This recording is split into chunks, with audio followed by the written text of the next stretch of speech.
There's a lot of presence in the oil and gas industry in Alberta and northern BC.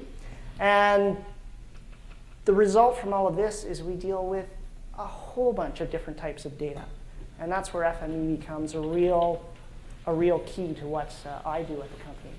And we also have planning, land development, engineering, so that brings a whole nother issue to what we deal with. Before we get into that one, just go back, I wanted to just show you what we do at Focus. We're a lot of surveyors, and if you know surveyors very much, let's go back. If you're a parent, have you ever thought, before you were a parent, there were certain things, sentences, combination of words you'd never say? Certain things that you couldn't possibly ever say. Well, surveying is a little bit like that in some ways. You get out in the field, and there's just certain things you say. So I'm going to run this little video that was done for recruiting for Focus, and it's surveyors in the field saying things that you never thought that you'd ever say.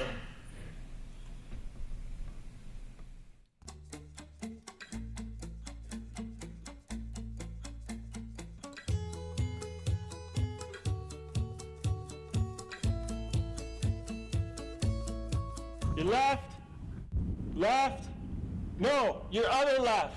Come on, buddy, to your left. A little bit more, Whoa, way too much. 1 mil bust, nice. High five. I don't know, our survey system must have done that. Where's north? Well, it's always up, isn't it? Sure doesn't look like yours, but you can't argue with science. Never eat shredded weeds. Oh, he's an engineer. Enough said. Hey, you stay here? I'm gonna go do some truck. Hey, can you go grab me the 8-pound least squares adjustment tool? Oh, can't believe I went to school. Chicken has a brain the size of a pig. You don't see them standing out in the rain. I think I'm lost. I'm making good time. What a day. Can you believe you get paid to do this? Hey, go grab me the 8-pound least squares adjustment tool. That was laborious. That was really good. Try it again. You are fantastic. We can keep going.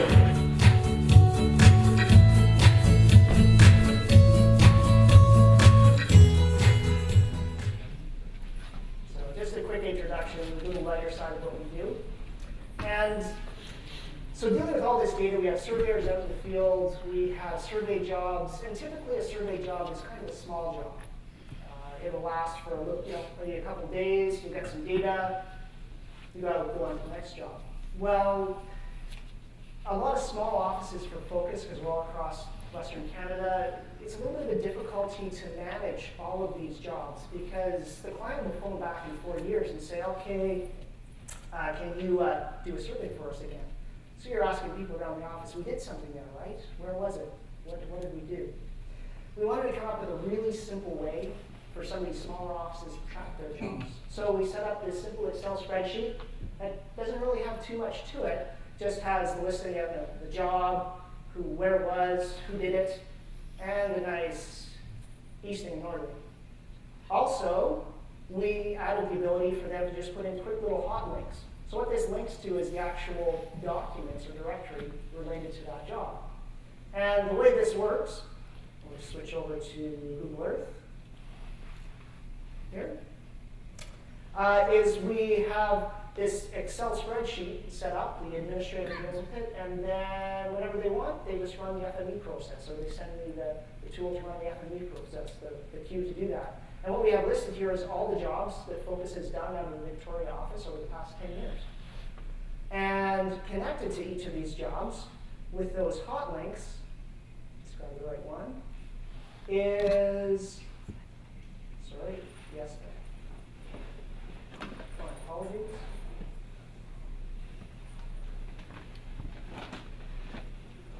No, I'm not too full. Here we go. So connected to each of those, we have the information that was in the Excel spreadsheet, but we also have hot links to some interesting things, like the PDF that was delivered to the client. So that's interesting to have that information connected right away.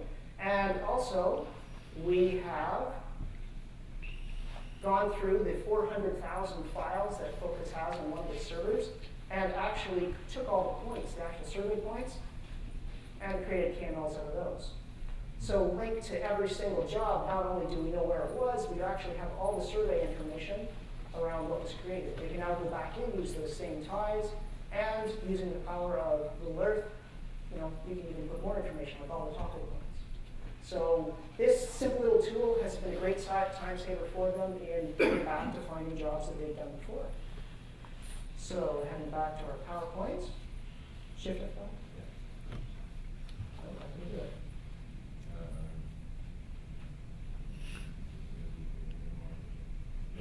Make presentation after.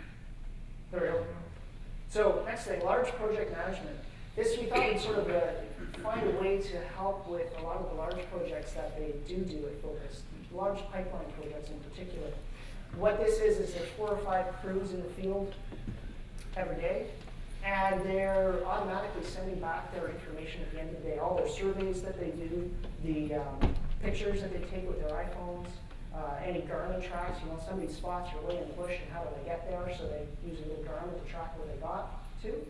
And as this job goes, you start to get more and more and more data. It becomes a nightmare to try and deal with this stuff, especially if you're doing a future plan pipeline route, the route changes.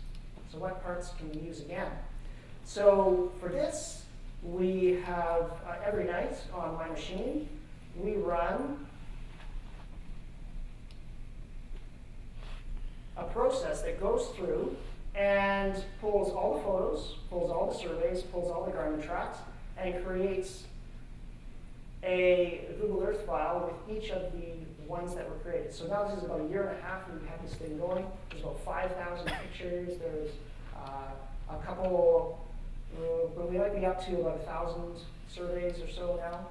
And as we go and take a look at this information, not only do we have a nice spot where it was, but we also can take a look at things like the information on who did it, the date they did it, and then how many points they collected on that particular survey. The interesting thing too is the photos. If they've collected photos right from the information in the photo, we pull out the coordinates of where it was taken and we link right to the photo. So this is happening for every night that they upload the data, and it just automatically happens for them. Hopefully it's been running while I've been away.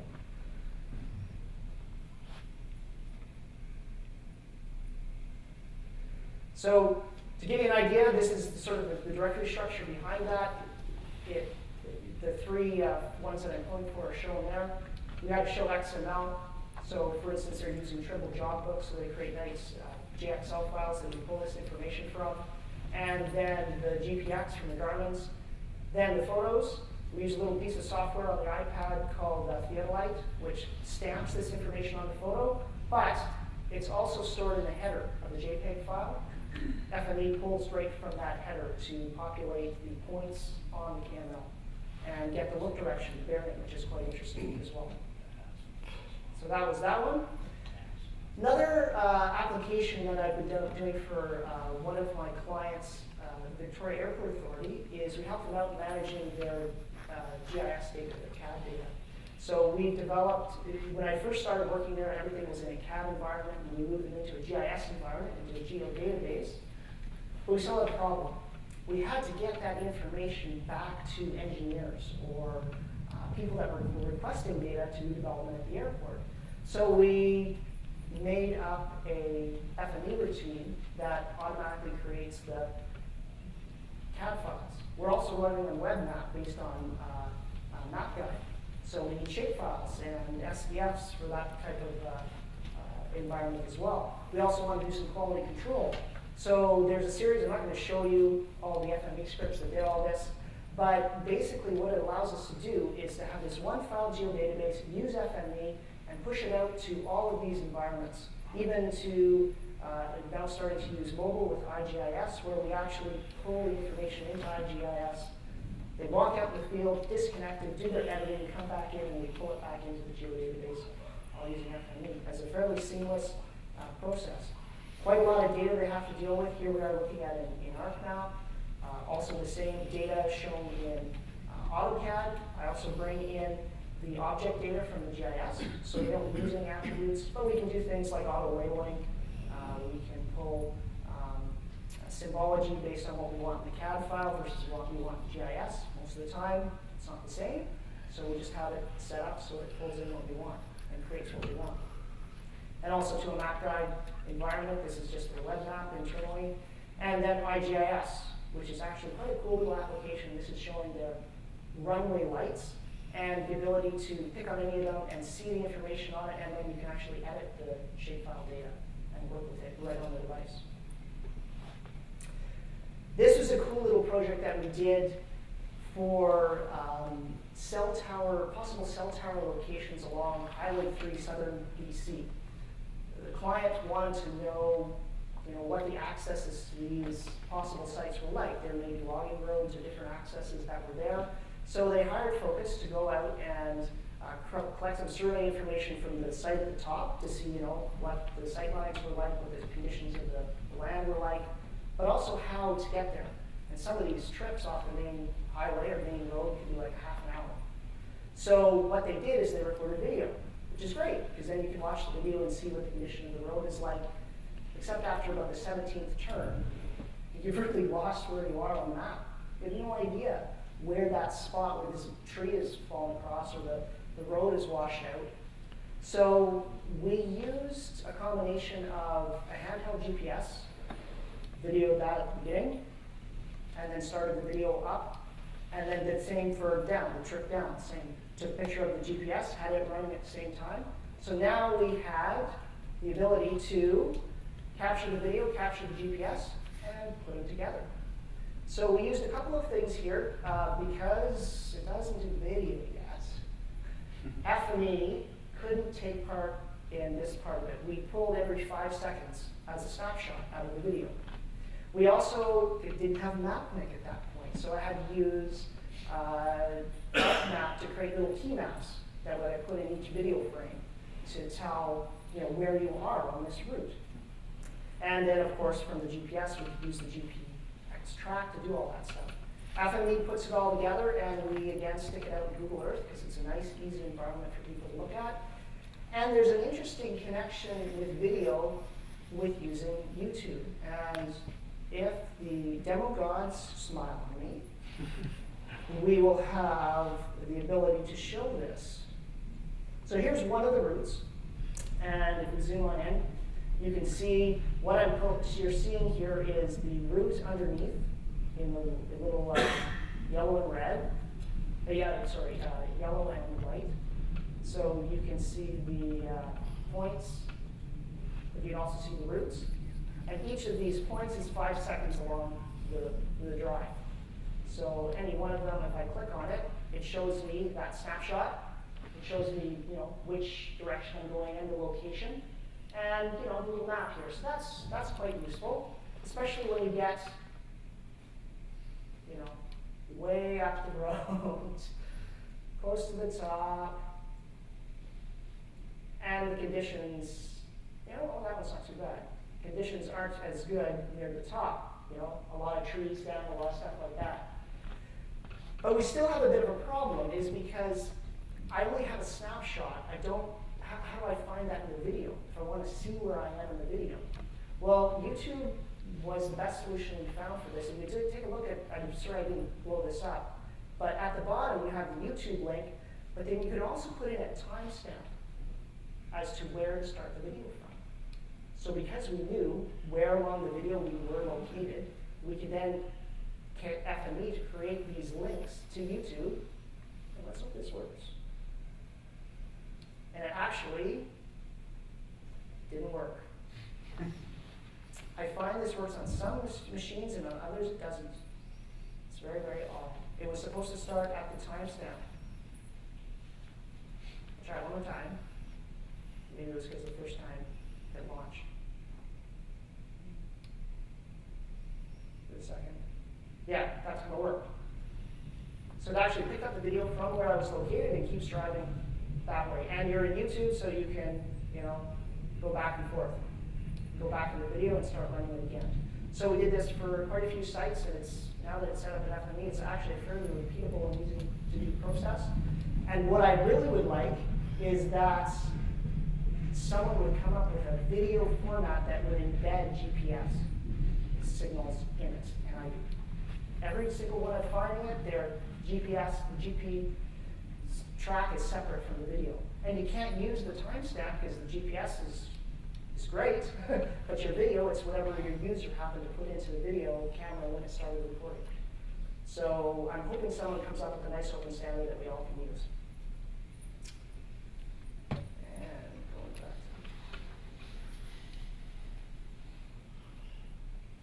to There are cameras that are doing that now.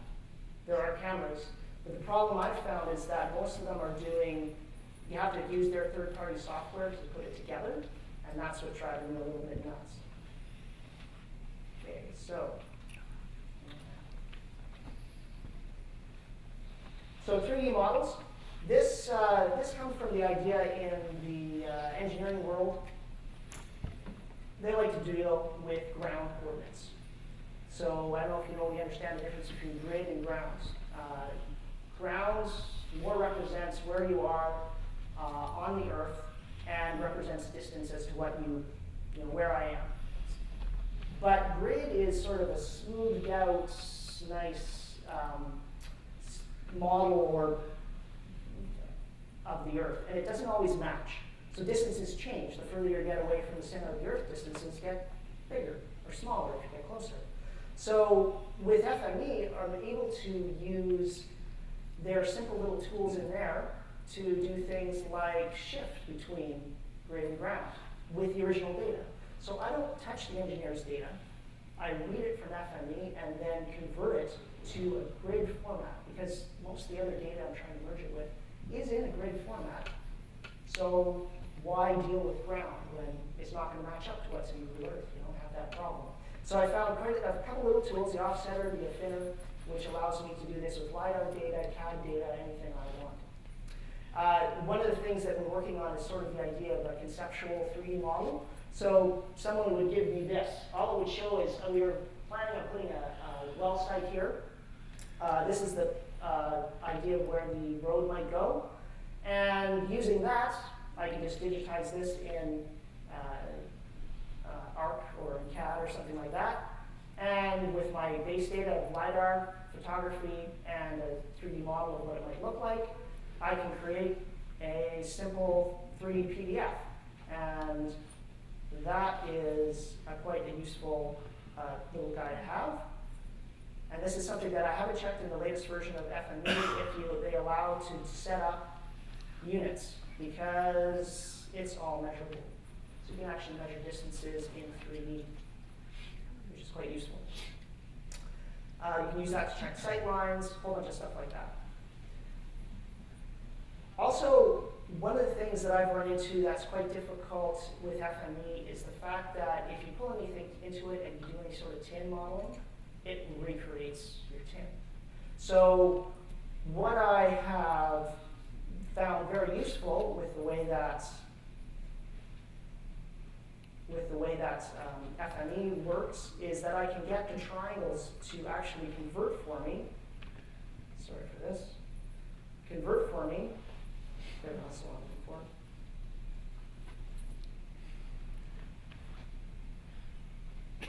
Back and forth. Worked on a couple little workspaces that allowed me to, and this is the one I should have preloaded, would allow me to preserve the very specific engineered tin that we're dealing with, because I can't have it reprojecting my tin faces based on some sort of arbitrary closest point.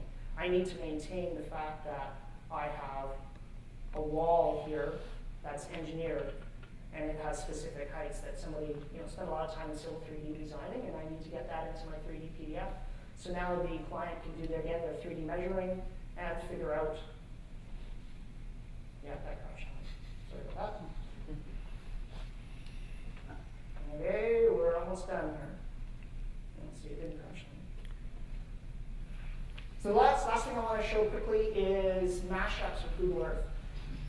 of the things that I found frustrating about using Google Earth is that you can't replace the imagery very easily. Well, you can put your own imagery on top if you use super overlays. And if you haven't played with super overlays before, play around with them. They work quite well in being able to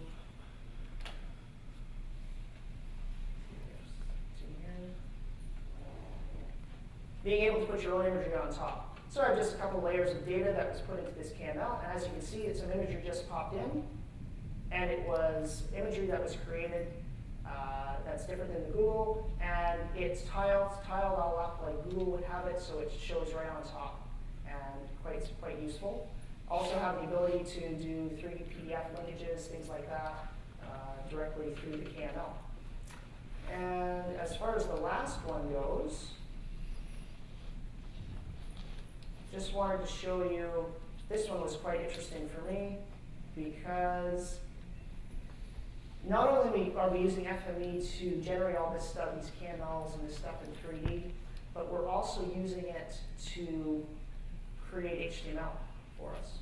So what this is for one of the customers of Focus in Canada. They have these large PDFs that we are delivering for them, and they want to be able to get to them. If you take a look on the side there, 139 megs, how do we get to that information?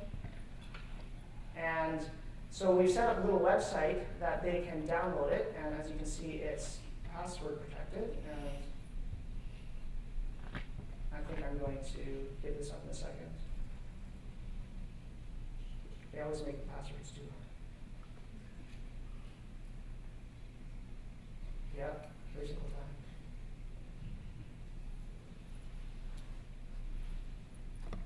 You're on a new computer. That's it.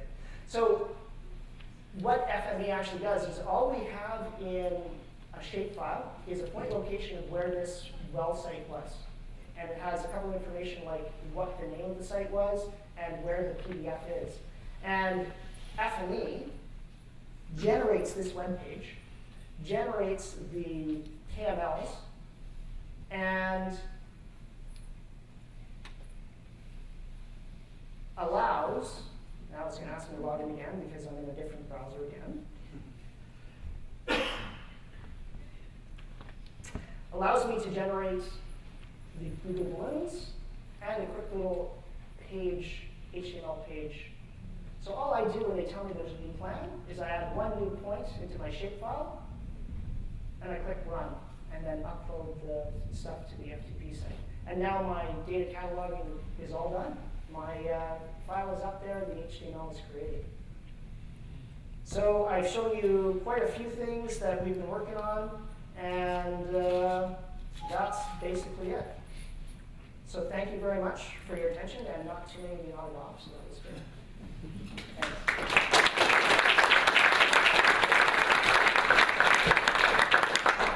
Yeah, so anybody have any questions for Tim there? Ken? Oh, go ahead. Is there size restrictions on the kind of imagery you can add in Google Earth? Size restrictions, I haven't run into it yet because it's dealing with the tiled images. More of my problem has been web space because some of the larger ones I'm running into creating 300,000 files because they're all little tiles. And we use Bluehost, which is great, except they have a limit, 200,000 files. So hopefully I'm going to try and get some web space internally so that limitation will disappear. But I mean, it's as fast as your web server is. You're serving up Google tiles, so it'll consume and have a problem. Go ahead, Ken. You mentioned an issue of FME recreating the tins, and I know we had another user ask about that, but I didn't quite catch how you got around it. What I have been doing is getting the Civil 3D guys to export to XML. Yep. And that will give me a real tin model, and then I just have to be very, very careful what transformers I use within FME. For instance, I can't rasterize it. I can't create contours off of it. Because as soon as you do any of those, it automatically regenerates a tin for you.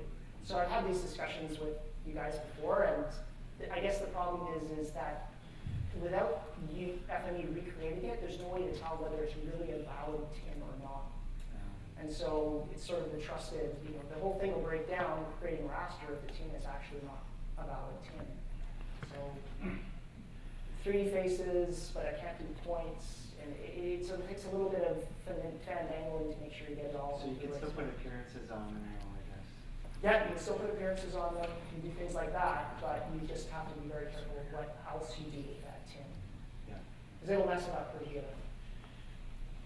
Yeah, We need to look into that a bit more, but yeah, that's good. The other thing that has been a pet peeve for me on 3D on PDFs in general is either there's a problem with the way that PDF has invoked JPEG 2000 in its model, or FME isn't creating it quite right, because I'll put in the 8 meg JPEG 2000 and it'll come out with a 50 meg PDF, which seems a little odd because there's nothing bigger going in. But that's something that I know is with support. Okay. So we're looking at it. Thanks. Anyone else? I have a question or an observation and a question, but well, I used to survey in Alberta as well, and I spent a lot of time looking for data like this. So I'm just curious how the surveyors are looking at this now. That can't be pretty skilled with it. The surveyors, it's more the project managers. Yeah, yeah. Just being able to see what was done graphically, and being able to go and see, okay, which surveyor did this part, and get to that data really quickly. It's another thing that's been happening on this one job is the route keeps changing, and they're going out and doing things like flagging, ground truthing, and now we're pulling out of that same data set. We're pulling out where they start and end their flagging, and we're sort of dating when they did it, so we can tell which pieces need to be redone. And that's going to be a great help for them. All right. So have you shared your workspace up? How about what? Have you shared your workspace up? No, I haven't, but it's just a matter of just asking. There's nothing that's really you wouldn't find in FMEpedia, and they're so specific to like the data that I'm doing that if I put it up there, you have to pull out what you need out of it. But certain things like turning the images into KML, that one, yeah, I'd probably have no problems putting that one up. Well, if anybody's interested, I guess